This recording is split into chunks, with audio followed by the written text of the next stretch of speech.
Hello, everyone. I am Nicole. I am the social media specialist here at UpStack, and I'm so excited to introduce the next session in our leadership assessment series.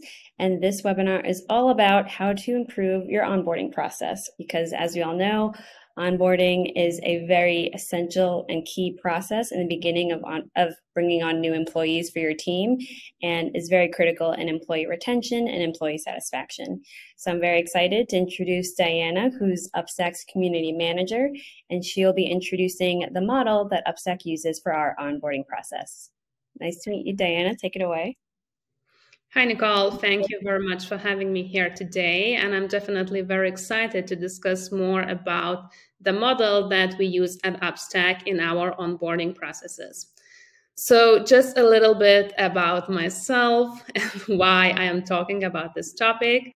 I am Diana and I'm community manager at UpStack. So why we are discussing the onboarding? Because as Nicola mentioned, I personally have a big passion for this. I believe this is the cornerstone in any organization because it literally will portray how the communication and relationships will unfold in the company, not just from the perspective of a new person joining it, but as we know, anything is so intertwined together. So this is really creating the culture of the company itself, and that's why it is so important.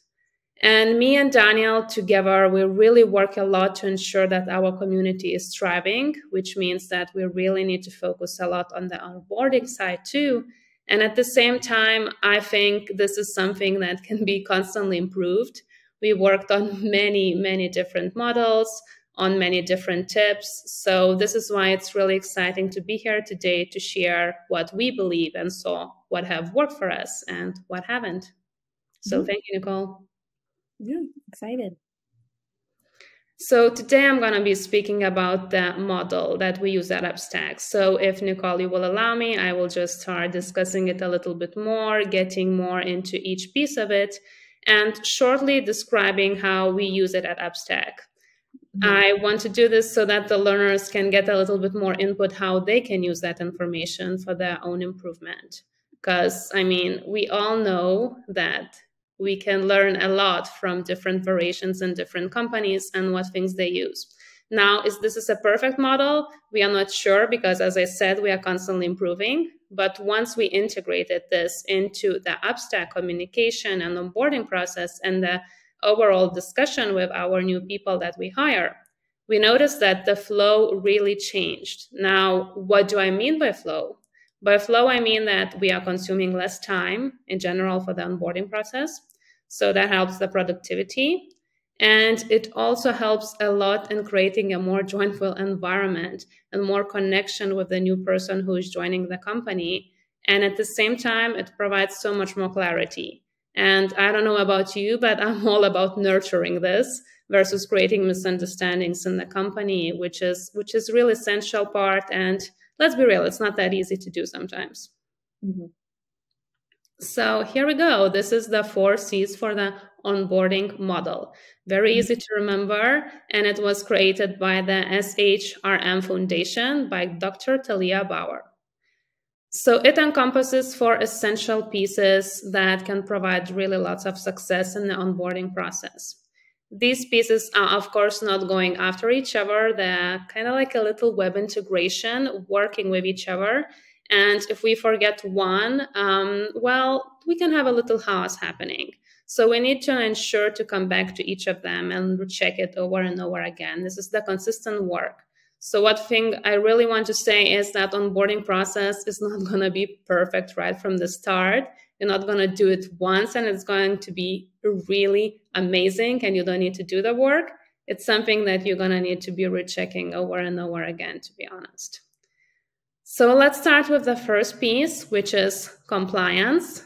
And this is something that mostly people don't want to discuss, but this is where we need to talk about all the regulations, legislations itself, the rules, and the policies that the company has. Why? So that we can be sure that the legal aspects are covered, and at the same time that we can be sure that no red flags are being crossed together with the hire. So we do this at UpStack right from the start. Then we are hanging our contracts, making sure that everything is mentioned clearly, which is really important to do in any organization. Then we go to the clarification piece, and this piece is a little bit more discussing the roles and responsibilities of the hire. So as we all know, sometimes when we write those job ads, we believe in our heads that everything is very clear, yes?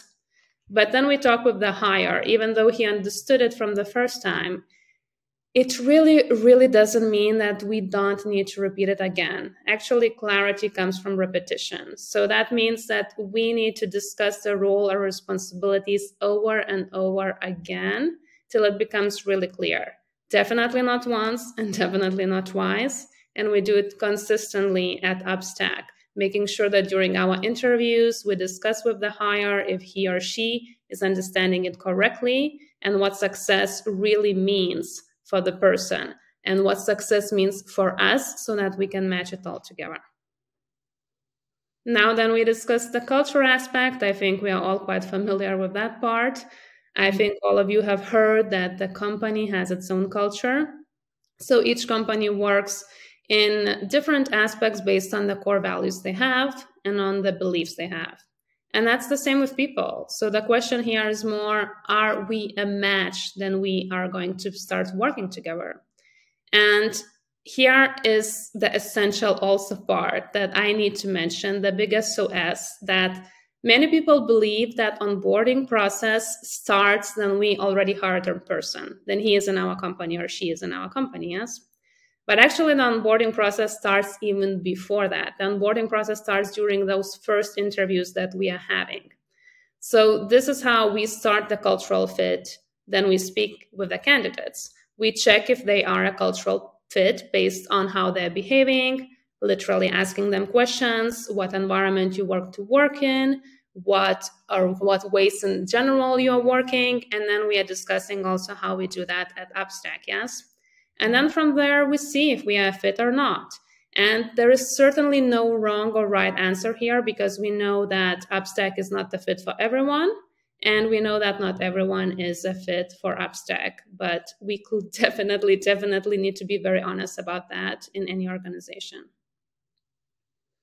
And then we touch the connection part. So the last but not the least, I think this is something that is the hardest to integrate for sure. Because this is how the person feels being a part of the company, as being the part of the team. And that's not easy to achieve, definitely, but it's possible. And how we do that in UpStack, we do it through both formal and informal methods. So few of the essentials that we use is that we make sure that all the documentations are provided for the person that discusses how the teams are working, what they do, and how the whole UpStack process and teams are connecting together, yes, to understand this core level of connection. But I think the most important part that any organization can do and that we use in UpStack is that we have team calls. So then the person is joining us, we put them on the calls with different teams, and the team leaders and the members are presenting themselves and what the companies are doing, yes? So through that perspective, it's definitely much more fun. The person feels more connected. And at the same time, it allows them to understand the company a little bit more and to connect at this deeper level, of course, which we are all seeking, especially in the remote world and work itself, yes? Mm-hmm. So I think once we reach that, we see that the person feels much more open to share, and we can see that connection is unfolding through this. This is an integral part because many companies, I heard them discussing that maybe this is a waste of time doing lots of calls. But I need to say that what we have seen with Daniel together, that it's really working and this process shouldn't be shortened. Because if it is, it really creates more misunderstandings in the onboarding process itself. So yes, those are the magical 4 pieces that we use, and they really help us a lot. We know it is helping us not just through our own process, but we know through the input of the employees itself. So I definitely would recommend it to any human resource or community department. Excellent. That was an amazing overview. Thank you so much for sharing that with us. I hope it provides a lot of value to all our VPs and executives that are watching this. Thank you so much. And now we will transition into Daniel's segment of the presentation, who is our head of community at UpStack. One of the most important tips for onboarding is to have a structure. With this structure, you can set expectation and progress for your new employee. Of course, this is helping you to track what is happening in your onboarding process. Also, it's important to make it engaging for the new employee to be an active part of that process. This onboarding works both ways. The employee gets new information and you get new insights about your process. Another great onboarding tip is to personalize. Listen and personalize. Show that you care, that you're there for every employee. And another important tip is to make continuous learning. Have a strategic plan for learning. This onboarding process is not ending at your predefined time, be it 1 week, 2 weeks, or a month. Everyone are learning in every day at your new job. You as the manager and the new employee. Probably, and I said this before, one important element for your onboarding and actually for everything that you're doing in your company as a manager is to listen. Discuss with your new employee, discuss with all the employees, and see where you can work your new process and new feedback. And the last one is to optimize. Look at every new employee, look at how they did stuff in the past, what was good, what was bad, and update it. The onboarding process is not something that is predefined from the start. It needs to be constantly updated, and in the end, is a living organism because we are humans and we're trying to share information and procedures with different people from different cultures and backgrounds. That's it from me. That's it. Such a great plan. I had one question though. Yeah. For continuous learning, I feel like for executives that maybe have been used to the same process for a really long time, or they find it difficult they already have so much continuous learning they do in their daily roles that they might not know how to apply it to onboarding. What advice would you give for those types of VPs? First and foremost, they should take a step back, look at their processes, look at their daily life, see what is working there, and if they discover something that is not working or not working in the desirable way, to look for ways to improve it and try to make it less. Because if you have less, you can concentrate on the most important things. Giving a lot of information for people, for new employees, or actual employees, can be overwhelming. And in the end, the team, the department will not do very much because everyone is scared about the whole task list or to-do list, and they'll not be capable to focus on the most important and the tasks that bring value to you as a company and to your customers. Yeah, that's very true. I feel like a lot of people aren't used to like continuously dedicating themselves to examining different areas and like seeing how they can improve. So that's a really good tip. Really great. And then one of my last questions is maybe for people that don't know how to, let's say, update a new process as time goes on, or even if they switch roles. So like you go from a mid-level manager to like a head role or a VP role, and you're continuing to grow your team and onboard them, but you don't know how to up level or upgrade that process. Have you seen it become any differently, like as you've advanced in your careers, of like different ways you've onboarded, what's worked best for you or anything like that? Yeah.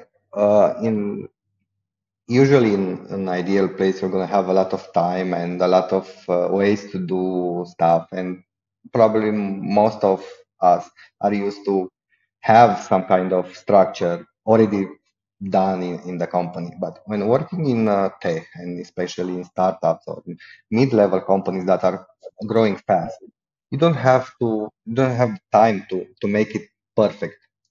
Like the graphic designer are saying, pixel perfect, to try to look at every point. You need to iterate fast and constantly, and to not think about this is perfect or not. You have to think about this procedure, this document, this plan is making a change for the employee, for the customer, for my colleague. Yes or no? If it's doing, let's try it with real people in real life and look back in retrospective after 1 month or 2 months and try to understand what is working good, what is working okay, what is not working.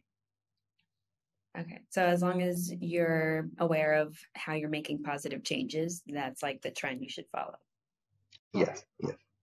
Be aware of what your process is doing. Take notes. See what is not working. There are stuff or points where you can see it from the start, maybe from second day or third day. But also there can be stuff that you're not observing until in a later date. So it's better to keep an open mind, not to get too attached to that, let's say, structure and say, no, this is done and I'm not going to change it. Because in the end, we're working with people. So everyone is different. We are different as people. I'm different from Daniel from yesterday, and I'm be different from the future me. And our documents and procedures needs to change with us. Right. Most important tip. I would 100% agree. Okay, thank you so much. I think that was all the questions I had today. Thank you everyone for tuning in. I will be uploading this video to the UpStack YouTube channel. And thank you again, Daniel, so much for giving us your great tips. And I'm excited for the future and to have you in future sessions. Thank you for having me. Bye. Bye.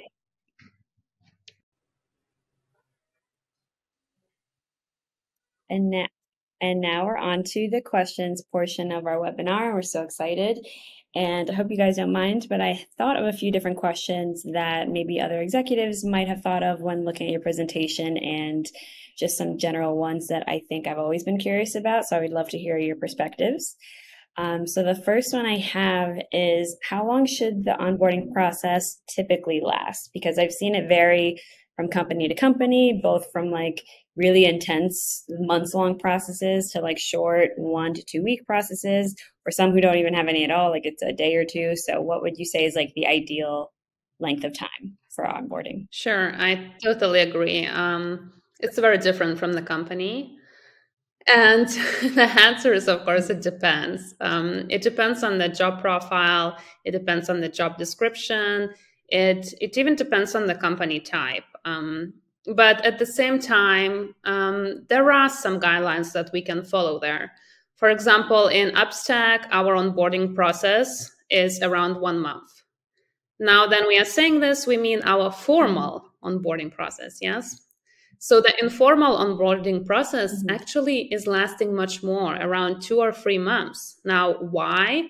Because it takes time for the person to get used to the company. And by that, we don't mean just to the tasks. We mean to the whole team, to the flow, and also to the vibes in general, you know, the energy, the way how everyone is communicating together. So we know that this 1 month is formal, but then we are still really understanding and keen on letting the person take more time to just work a little bit more slower and to understand all the aesthetics of the company. Very cool. Yeah, that's a really good answer. Thank you. And then another question I had is, I know typically, like you said, throughout that month, a lot of employees are still getting the hang of it. They're still going through training and adjusting to the new company and even learning new skills. So what would you say is like a fair time to assess their first, let's say, like markers of success? So I know that might be, it's a lot of pressure for employees wanting to like prove themselves right away or like do anything like that. But what would you say is like a fair length of time to present to them? Okay, like here's your first challenge. And if you succeed, it would be like a really big deal. Like how early is too Yeah, early for that? that's a good question. You can have a marker of success even from the first day.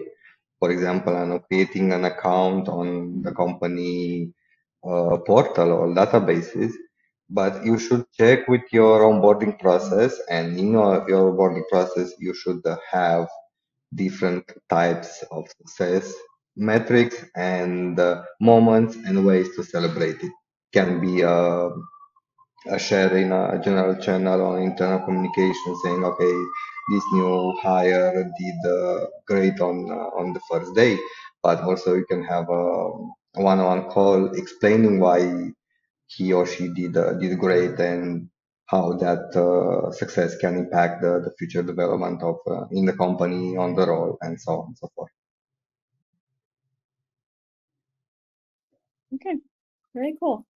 Yeah, I feel like people might not have thought that. Like even going through the your first day of getting all your checklist done is considered a successful first Yeah, we day. like It's very to play true. games. We like to Um, have a bit of gamification. So a bit of gaming and seeing steps that you can achieve, and let's say brownie points or even golden stars you can gather along the way is a great way to motivate everyone. yeah, I agree. Awesome. And then I know in terms of training, a lot of people, it depends, like either are fast learners, slow learners, or they learn in different ways. Have you ever seen an instance where you onboarded a new employee and even after the first month, it's taking them a little bit more time to get adjusted and they require more training than you originally thought? Like, does that usually require like, is that seen as a negative thing, or what type of response does that usually prompt in a That's a really manager? good question. And it's definitely not a negative thing because we are all different for sure. Simply what we do at UpStack and what we suggest to, of course, any organization is give even more time from the beginning than you were expecting, yes? In order to avoid the situation, first of all. And once it occurs, if it occurs, then of course be flexible.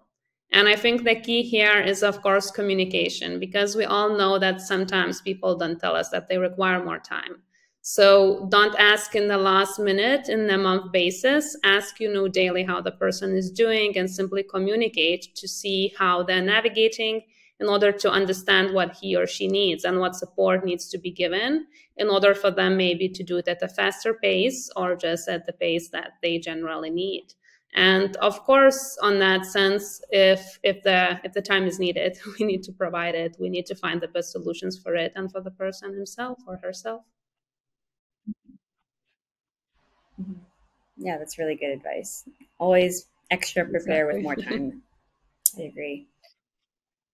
And then in terms of in during the first month, during the first initial onboarding, if you have constructive feedback to give your new employee, what is usually your go-to method of relaying that feedback in a very like kind, constructive way that maybe some managers might not be aware of? Or is there any like process you typically go through of like how to structure your feedback, anything like Yeah, that? I mean the easiest way is to have a one-on-one call and explain what can be Mhm. improved, explain why that needs to be changed or improved, and trying to take every mistake or failure as a learning opportunity for the new hire and also for you as a manager, because uh, we're humans and sometimes we're trying to compare people with past colleagues or other situations, and we need to keep in mind that we're different, we're coming from different cultures and different backgrounds,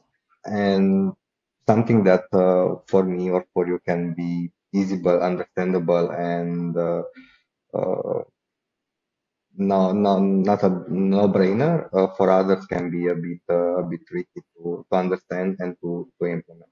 Yeah, the first way is to have a call, a relaxed call, one-on-one, with a lot of time prepared, not rushed by another meeting or something else.